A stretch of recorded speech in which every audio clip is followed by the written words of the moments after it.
Hello everybody. I just wanted to make a quick video on how to disable notifications in Google Classroom. I know, especially with recent happenings, that the notifications can become a little overwhelming in your email inbox or notifications on your mobile device if you're using that. So I just wanted to take a quick second and just show you how to disable those or customize them a little bit so you maybe aren't quite so overwhelmed with those notifications. So the first thing you want to do is in your browser is you want to go to your Google Classroom page. So classroom.google.com. So once you're in your main page here where it lists all your different classes, you'll see on the top left here, you'll see that hamburger menu, as we like to call it. You want to click on that.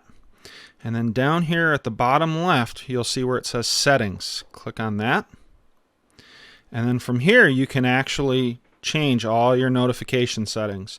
So you can tell it if you don't want any email notifications and you're just going to check your Google Classrooms once a day or a couple times a day on your own, then have at it and just flip the switch and everything turns off and you're done getting all that notification stuff in your email. If you really want to control what things you get notified on, because maybe there's certain things you would like to get an email on, then you can go through and check them off as you wish.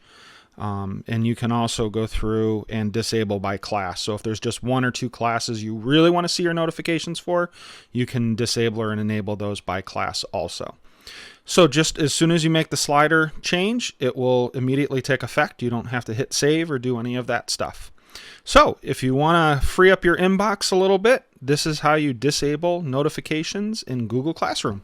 Don't forget to check out my site at adamontech.com where you can submit suggestions or follow-up questions to these video tutorials. You can also leave a comment below or hit me up on twitter.com/adamontech. So until next time, this is Adam on Tech signing off.